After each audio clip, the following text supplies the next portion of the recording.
WKRG News 5 starts right now with breaking news. Hurricane Laura made landfall in Cameron, Louisiana around 1 o'clock this morning as a powerful Category 4 storm. And we're taking a live look here at some of the damage in Lake Charles, Louisiana this morning. Winds of 150 miles per hour as that storm came on shore. Laura is only the 10th storm of this strength since 1851 to make landfall in the U.S. Meteorologist John Nodar begins our coverage this hour. Good morning, John. Well, good morning, and this has been just a terrifying storm as it made its way up out of the Gulf of Mexico, perfectly formed, an obvious clear eye, symmetrical shape. It had all of the elements of a dangerous hurricane, and that's been borne out as it made its way onshore. Now 110-mile-per-hour winds, this update just in a few moments ago, moving north at 15 miles per hour.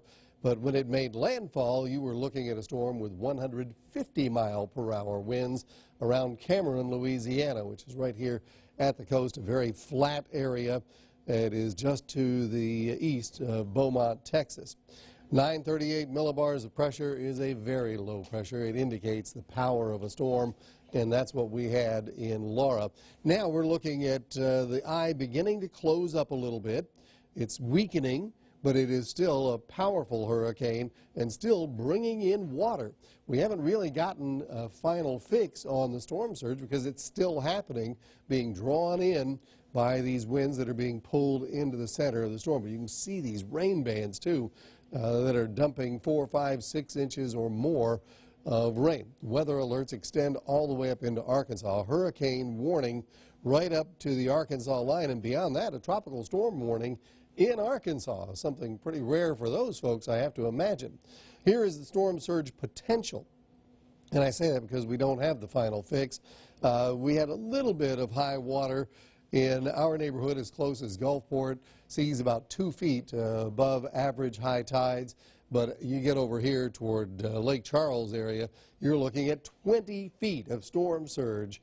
Nothing can stand in the way of 20 feet of storm surge and waves on top of that.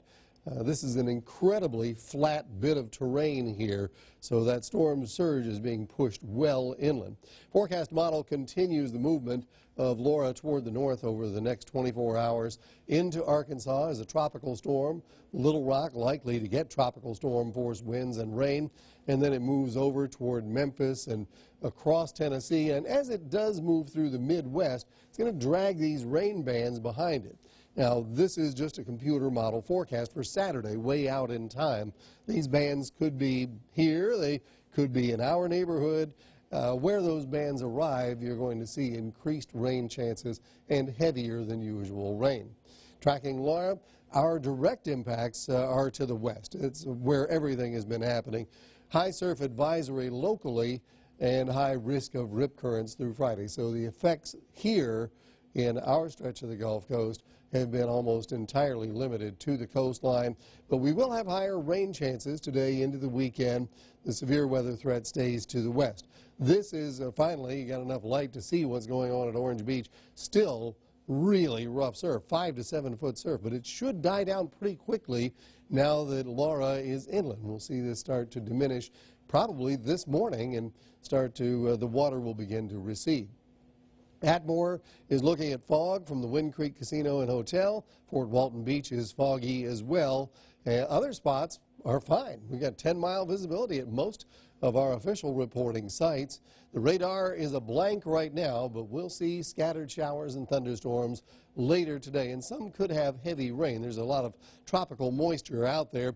Rain chances remain high through the weekend and into Monday. They'll taper Tuesday and Wednesday. We'll start getting some drier air by the middle of next week.